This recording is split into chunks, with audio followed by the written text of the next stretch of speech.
This episode is brought to you by PetSmart. Imagine life without your pet. Unthinkable, right?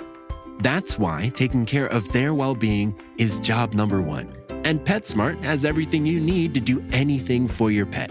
PetSmart's expertise in nutrition, training, veterinary care, and more can help you take care of your pet's well-being the same way your pet takes care of yours. Care the way pets do. Shop now at PetSmart.com.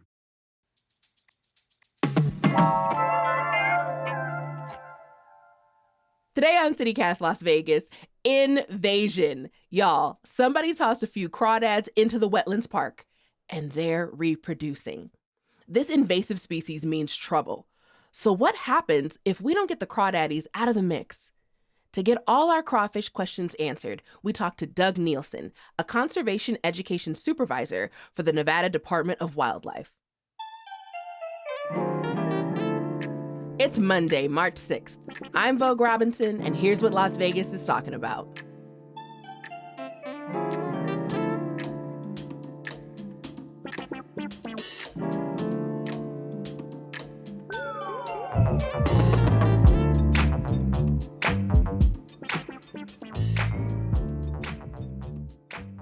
Good morning, Doug Nielsen. Thank you so much for being on CityCast Las Vegas. Absolutely. Thanks for having me. Absolutely. We're going to have lots of absolutelys today, apparently.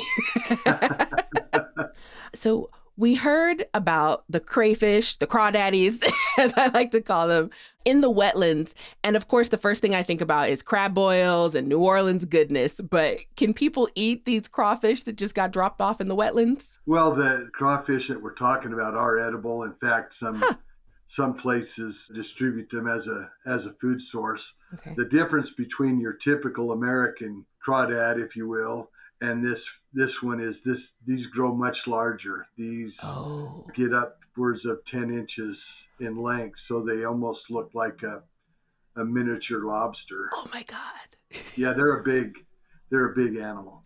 That's always my complaint, is that when people eat crawfish, like, because they're so small, I'm like, that's a waste of an animal because you just eat the tail. But this is like the large size. Yes. So from that standpoint, they might be attractive to some people that they would like to have those. But as far as the natural world in Nevada goes, they're a bad thing. So do you think it would be helpful for people to try to catch the new ones that are currently in the wetlands?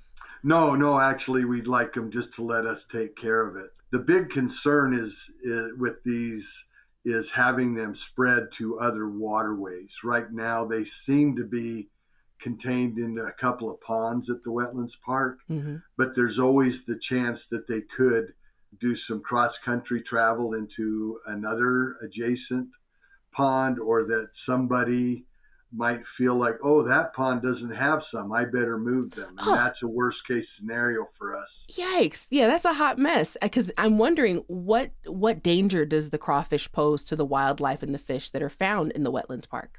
Well, the problem with this particular crawfish is, number one, it's so big, but number two, all crawfish will eat anything. They'll eat other fish eggs, they'll eat other fish. The larger species that we're talking about has actually removed some of the original crayfish, this little smaller variety from these ponds. Yeah, so they're a predatory species that originates from Queensland in Australia.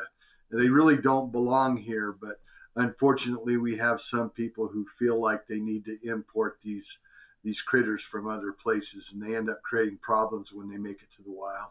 And that's what I always feel like they're called to, is bottom feeders, right? Them, shrimp, and there's a couple other animals that'll just, is that food? Is that something I can put in my mouth?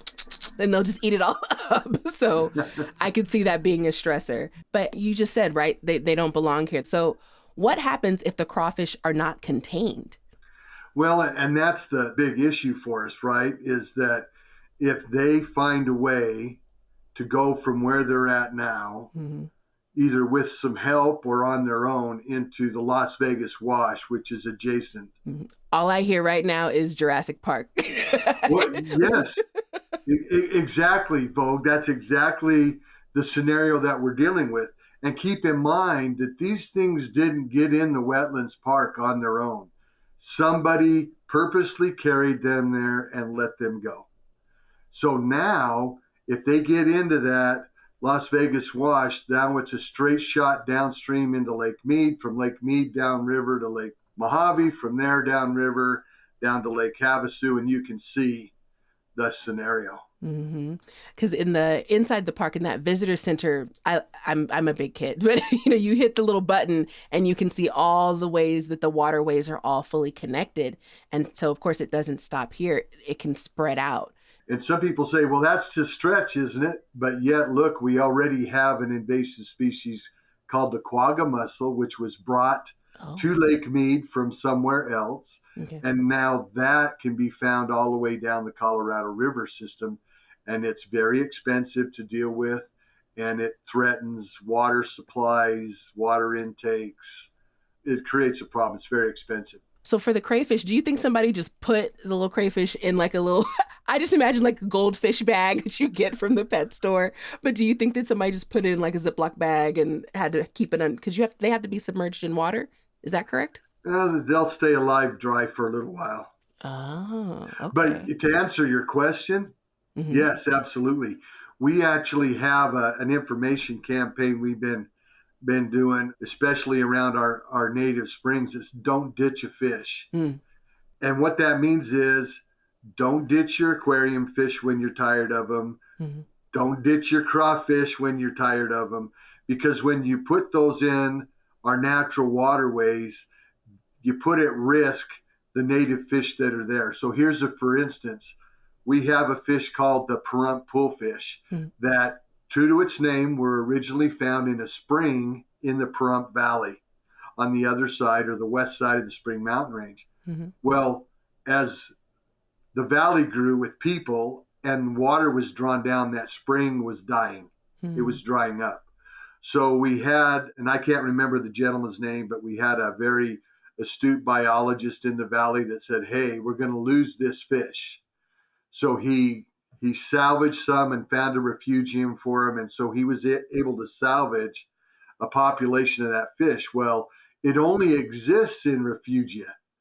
And one of those is Lake Harriet at Spring Mountain Ranch State Park. Wow. Well, somebody decided to let crawfish go in there and aquarium fish go in there. And the population of Pahrump poolfish went from the thousands down to the low hundreds. Dang. in just a few weeks. So we had to do another salvage operation, dry that lake out in order to kill and remove the crayfish and the aquarium fish. So yeah, it's a real problem. And the worst thing people can do is take something that they've bought for a pet or for curiosity's sake and release it into the wild. People think it's humane. I'm going to, free willy and put them out here. But it's not. It's a terrible thing that the consequences can be extreme. I'm curious, like, how do the crayfish reproduce? Well, here's an interesting thing.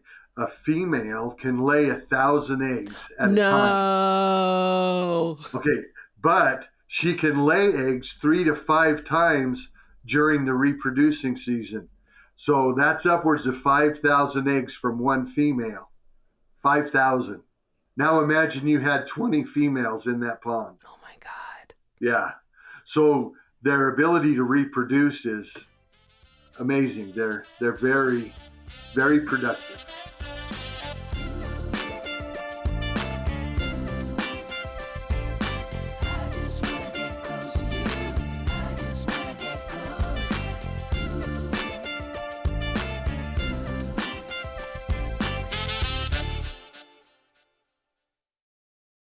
So what makes a species invasive? Well, number one is if they're not native and they're introduced haphazardly. This particular fish, by legal standards, is considered injurious, meaning that it has the potential to injure our native fish species if they get into our natural waterways. Okay. And because of that, they're actually illegal to possess or to transport or to release. There are some exceptions to the possession. but you have to have a permit. It's highly regulated and monitored to make sure, again, that the thing you have a permit for doesn't end up out in our natural waters. And do you think we'll need to empty the wetlands to eradicate? Yes. Oh, okay. Yes. In fact, what we tried to do this spring was drain these two ponds where we know they are. And our biologists were running pumps all day long, and they were able to make inroads. But as soon as the pump shut down, there's an inflow of water from a water processing plant upstream that keeps feeding it. And so what we're going to have to do is come back probably in the fall next year when it cools off again and find a way to shut that water inflow off so that we can dry them and drain them. The problem is these animals burrow into the sides of the bank. Yes. And so as long as they can stay moist back in there, they can live for quite a while. So we have to be able to drain the ponds, obviously catch which ones we can, but the ones that are in burrows, we're going to have to give them time to either come out or die in there. So so it doesn't mean draining everything in the wetlands, but during last week's efforts, our biologists were able to remove about 60 approximately crawfish from the ponds there. I think a best case scenario would be if we could do it all next winter and be done. But again, that's being highly optimistic, I think. Okay, this is a hardcore invasion. I feel bad. People couldn't see my face. It was like, oh, yeah, if they're burrowing into the sides, then yeah, that's an entirely different battle. I like respect the resilience, and I'm also just like, that's a problem. Well, and we have evidence, Vogue, that they have reproduced at least once. Oh, no. Yes. So, I mean, now there's some things in our favor. For instance, they're from a tropical, subtropical environment. So when our temperatures drop down around 50 degrees, it's not good for them. So if the water's cold, and that'll help suppress the population. So that's in our favor. The problem is that if the water stays warm and the temperatures stay warm, then they can live that out. So for us, this winter has been good because we haven't had a cold winter for a while. So the key going forward is we got to keep monitoring and hopefully we can establish some kind of a trapping regimen so we can keep that population suppressed until we can come back in and work with the Wetlands Park again to remove some of these critters. Outside of the fish, are there other wildlife in the wetlands that are in danger? Because I feel like I read something about the birds. Well, the wetlands area in the Las Vegas Wash is home to a lot of different species. The thing that limits probably the variety there are the tamarisk trees, which are, again, another invasive species that has been able to establish itself along waterways throughout the western United States, but it doesn't provide nesting habitat or food for birds or anything else. It just sucks water. So that's actually a limiting factor in what can be out there. But I mean, you have a variety of waterfowl that use the wetlands on their migrations north and south each year. We have coyotes that live out there, bobcats, foxes, rabbits, multiple species that live in the wetlands. So that's one of the things that makes it a fun place to visit. You never really know what you're going to run into. In fact, when we were working around these ponds, when we came in the morning, you would find raccoon tracks. The raccoons had been hunting in the pond banks. I feel like nowhere did I read that there were coyotes and stuff in there. I feel like I would not have gone out so freely into the wetlands if I would have known. Well, as a general rule, Vogue, they don't want anything to do with us. Their primary diet are things like mice and squirrels, small rodents, and rabbits and things like that. So humans aren't at the top of their dietary intake.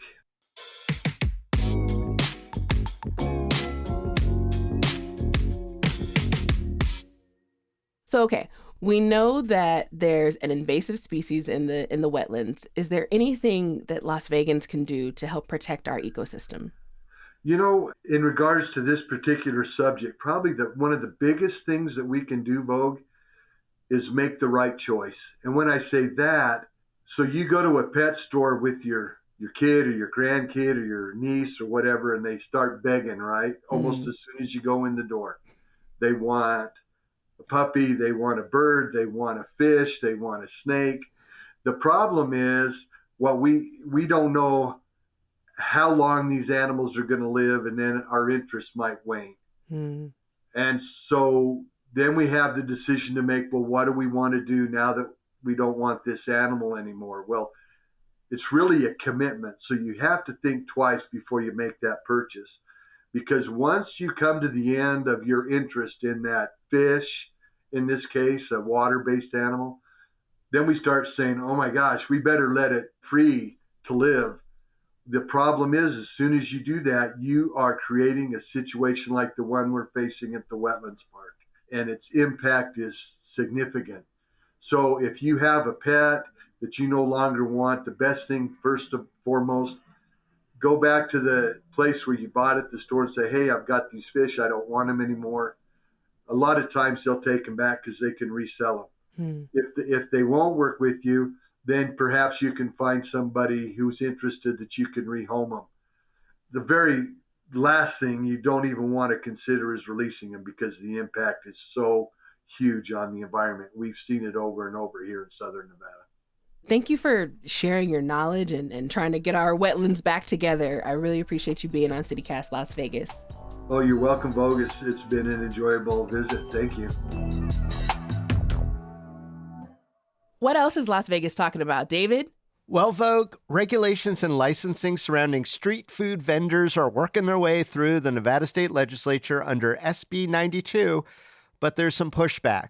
Street vendors claim government harassment. The Southern Nevada Health District specifically denies that.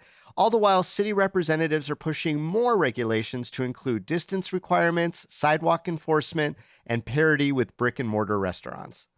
Meanwhile, with all the recent rain in the Las Vegas Valley, most lawns have been naturally watered, so residents should make sure to turn off their sprinklers right now, especially given our water woes. That said, starting Wednesday, the spring watering rules will go into effect, which permit landscape irrigation up to 3 assigned days per week. Do what you got to do, but as the Southern Nevada Water Authority says, remember to drip it, don't drown it.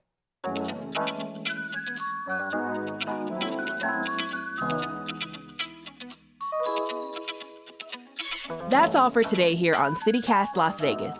If you learned something new like I did, go ahead and tell a friend. Rate the show, leave us a review, and subscribe to our morning newsletter. We'll be back tomorrow morning with more news from around the city. Take care.